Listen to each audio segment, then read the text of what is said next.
Bueno, parece que las cosas empiezan a tomar forma y que la situación se aclara. Habrá tercera guerra mundial y empezará en Taiwán.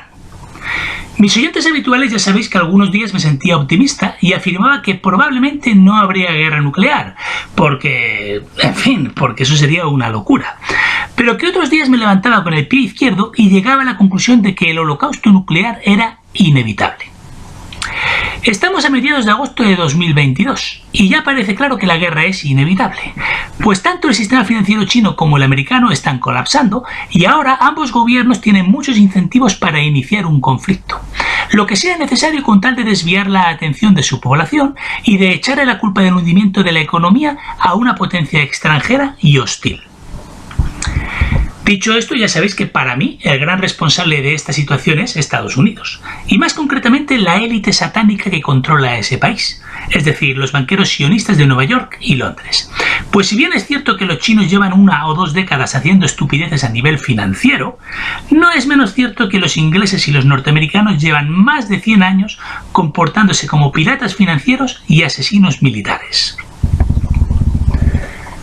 Pido disculpas de forma anticipada a mis oyentes habituales porque lo que voy a explicar a continuación ya lo expliqué en un vídeo hace 1 o 2 años. Pero por un lado no me acuerdo en qué vídeo lo hice, por lo que no puedo remitirme a él. Y por otro lado me conviene publicar uno ahora aprovechando que la palabra Taiwán está de moda. Está tan de moda que en los libros de historia del futuro se considerará a esta isla el epicentro de la destrucción de la humanidad. Un evento extintivo de la misma magnitud que el meteorito que cayó hace 60 millones de años en el Golfo de México y que provocó la extinción de los dinosaurios. Lamentándolo mucho, para entender lo que sucede en Taiwán hoy en día, hay que retroceder hasta el año 1644 y situarse en el norte de China. Venga, tened paciencia. Os prometo que va a ser un repaso muy rápido. Lo siento, pero para entender bien el presente, primero hay que conocer el pasado. Tenemos que hacer este esfuerzo si queremos entender quiénes son y de dónde han salido los actuales líderes de Taiwán. Ese año, 1644, las tribus manchúes, que no son chinos étnicos, invadieron China. Lo cierto es que los primeros emperadores manchúes lo hicieron bastante bien, por lo que durante el siglo XVIII los chinos no se rebelaron. Pensad que en esa sociedad unos 5 millones de manchúes dominaban a 400 millones de chinos. Algo muy parecido a lo que sucede hoy en día en Europa, Norteamérica y Sudamérica con los banqueros sionistas satánicos, una pequeña élite de origen extranjero cuyo gobierno es aceptado por la mayoría porque, por lo menos hasta ahora, la gente tenía trabajo y tenía la nevera llena, lo que explica que la gente no le haya dado ninguna importancia al hecho de que de forma civilina, poco a poco, de forma disimulada, esta élite de origen extranjero se haya adueñado de todo lo valioso que tenía cada uno de nuestros países. Pero en fin, volvamos a China, que me voy por las ramas.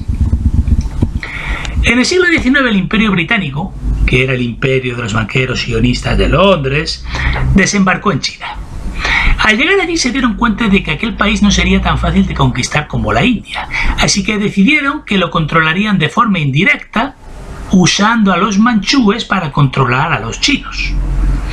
A la élite manchú, como era previsible, esta idea no le gustó, pero no les quedó otro remedio que agachar la cabeza tras ser derrotados en la Guerra del Opio en 1840. Una guerra que consistió en lo siguiente. La reina Victoria de Inglaterra, que era el Pablo Escobar de la época, introducía toneladas de opio en China, por lo que millones de chinos se volvieron yonkis. Por cierto, observad que hoy en día en las ciudades de Norteamérica y de Europa tampoco faltan las drogas, y que la actual reina de Inglaterra es descendiente de la reina Victoria. El caso es que el gobierno chino de la época se propuso acabar con el tráfico de drogas, y entonces la reina Victoria, enfadada, envió a su armada para proteger a los narcotraficantes. Algo parecido ha sucedido en Afganistán en el siglo XXI. En el año 2000 los talibanes eran unos cabezotas puritanos intransigentes que prohibieron el cultivo de amapola, es decir, de opio. Esto cabreó mucho al presidente de Estados Unidos y a la reina Isabel de Inglaterra, que encontraron una excusa perfecta, el rollo ese del 11S, para enviar allí al ejército para que pusiera orden. Con los soldados americanos protegiendo los campos de amapolas, el cultivo se multiplicó por 10. Pero ese despliegue militar era muy caro, así que en 2021 llegaron a un acuerdo con los talibanes, que ya no son tan cabezotas e irreflexivos como antes. Los talibanes de hoy en día se han vuelto más razonables y pragmáticos, pues durante la guerra se aficionaron a recibir divisas del extranjero a cambio de sus amapolas. Actualmente no se cultiva tanta amapola como cuando los soldados americanos patrullaban ese país. Pero bueno, el nivel de producción es aceptable. Digamos que las farmacéuticas como Pfizer y Moderna están satisfechas. Esto con respecto a las drogas y las sociedades narcotizadas. Ahora os hablaré sobre la estrategia del Imperio Británico con el tema de la inmigración. Pongamos como ejemplo a Malasia. Los ingleses conquistaron Malasia con pocos soldados. Si la población malaya se hubiera rebelado, les habrían derrotado con facilidad. Así que lo que hicieron fue trasladar allí a un par de millones de chinos y de indios para ponerlos a trabajar en las minas y las plantaciones de caucho. Y poder usarlos como soldados en caso de que los malayos se rebelaran. Pues si se rebelaban, no solo expulsarían de allí a los británicos, también expulsarían a los inmigrantes recién llegados de China y de la India. Y esa es la razón por la que esos chinos e indios hubieran colaborado con los ingleses para aplastar la rebelión local. Pero bueno, al final los malayos fueron buenos chicos y nunca se rebelaron, así que no hizo falta llegar a esos extremos. Por cierto, hoy en día los chinos, que constituyen el 20% de la población de Malasia, controlan la economía de ese país. Es decir, los malayos casi son siervos de los chinos en su propio país. Pero volvamos a la China del siglo XIX. La élite manchú no se tomó muy bien la derrota ante el Imperio Británico en la Guerra del Opio y pronto empezó a conspirar para expulsar a los ingleses del país. Al percatarse de ello, los banqueros de Londres animaron a los chinos a rebelarse contra los manchúes, lo que derivó en la famosa rebelión Taiping de 1850, que provocó la muerte de 30 millones de chinos. Lo que sucedió al final fue lo siguiente. Cuando los chinos estaban a punto de derrotar a los manchúes, los ingleses les dijeron a los manchúes: mirad lo que os ha pasado por intentar expulsarnos de China. Venga, si prometéis obedecer nuestras órdenes y no volver a conspirar contra nosotros, os permitiremos permanecer en el poder. Pues al fin y al cabo a nosotros preferimos que China esté gobernado por manchúes y no por chinos. Pues si estos se despiertan de su letargo, eso sería muy peligroso para nosotros. Dicho y hecho, en este punto los ingleses dejaron de suministrar armas a los rebeldes chinos y los manchúes pudieron aplastar sin dificultades a los rebeldes chinos. Todo muy maquiavélico, ¿verdad? Bueno, en honor a la verdad, esta táctica la han usado todos los imperios. Todos. Los españoles, por ejemplo, también la usaron en América. El problema es el siguiente. Todas las élites e imperios anteriores eran explotadores, pero no querían modificar la naturaleza del ser humano. Se conformaban con explotar a otros seres humanos. La élite actual, sin embargo, es satánica y se ha propuesto un objetivo.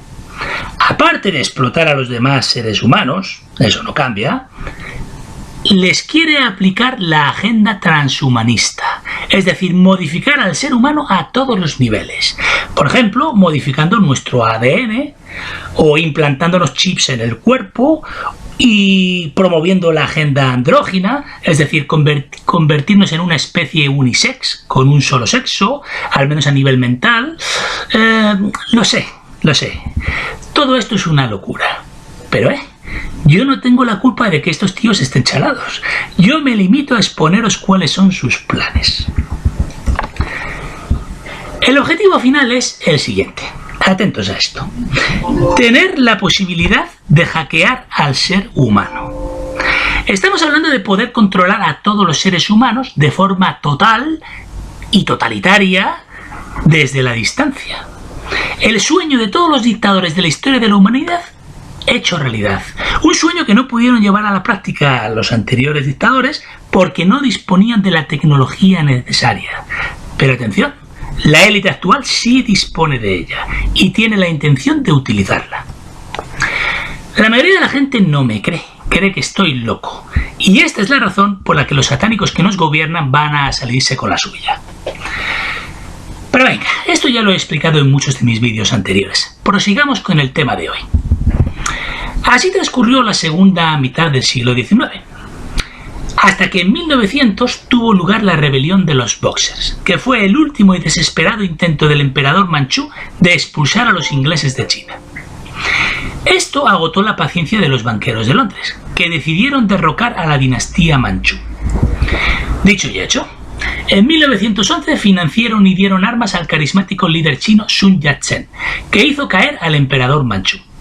Ese mismo año fundó su propio partido político, el Kuomintang, cuyo emblema es el siguiente: un sol blanco sobre fondo azul rodeado de 12 rayos solares con forma de triángulo, cuando lo normal es representar los rayos solares con una línea, como en la bandera de Ruanda, por ejemplo. Analicemos el emblema del Kuomintang. El sol es uno de los principales símbolos de la masonería y lo hallaréis, por ejemplo, en las banderas de Argentina y de Uruguay. Los colores azul y blanco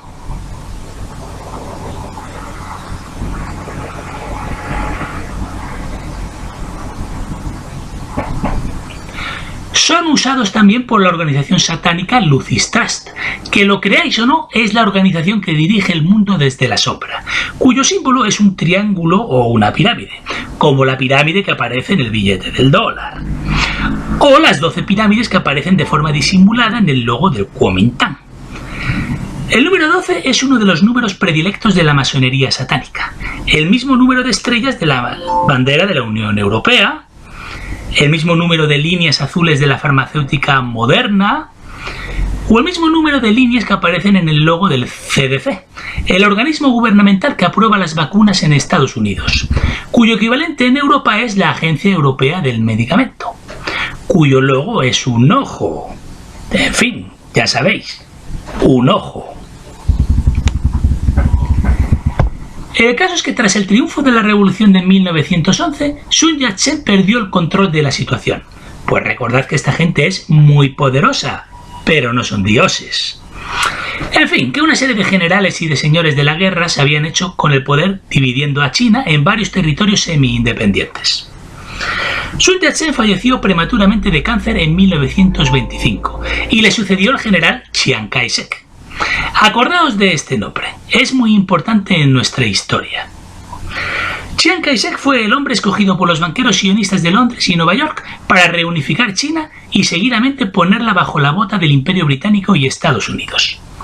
Y efectivamente, armado hasta los dientes por estos promotores extranjeros, Chiang Kai-shek conquistó y reunificó China en 1927, fundando la República de China y adoptando una nueva bandera con la insignia del Kuomintang, utilizando los colores blanco, azul y rojo, como las banderas del Reino Unido y de Estados Unidos. ¡Qué casualidad!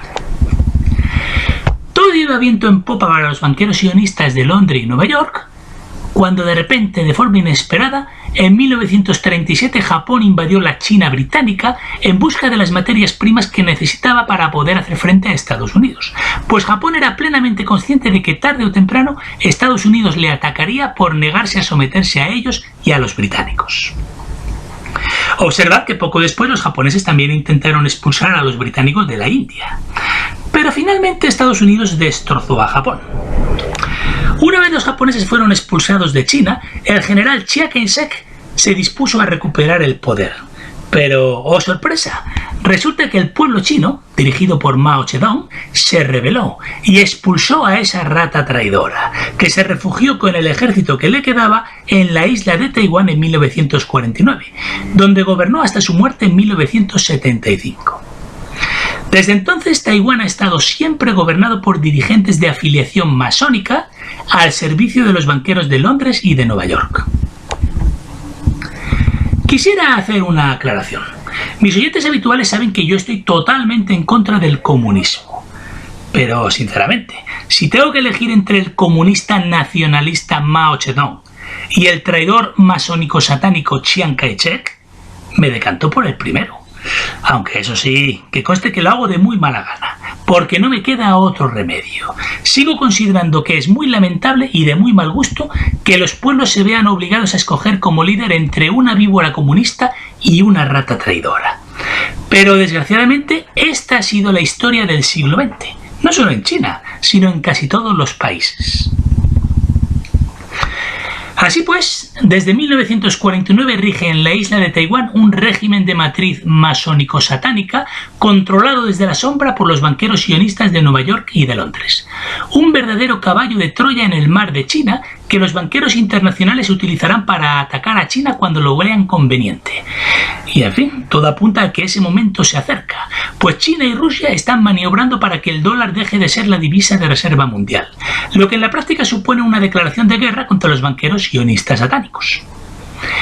A este respecto, Taiwán es extremadamente útil porque para los banqueros de Nueva York es muy importante poder afirmar en el futuro que la guerra atómica la inició China, para de esta forma poder ellos presentarse ante la humanidad una vez más como los buenos de la película, cuando en realidad ellos han estado detrás de todas y cada una de las guerras que han tenido lugar en el mundo en los últimos 200 años. Ellos, señores, ellos son los malos. No hay nadie peor que ellos. Y ahora mismo nos encontramos en una delicadísima situación en la que todo se reduce a lo siguiente: o ellos o nosotros.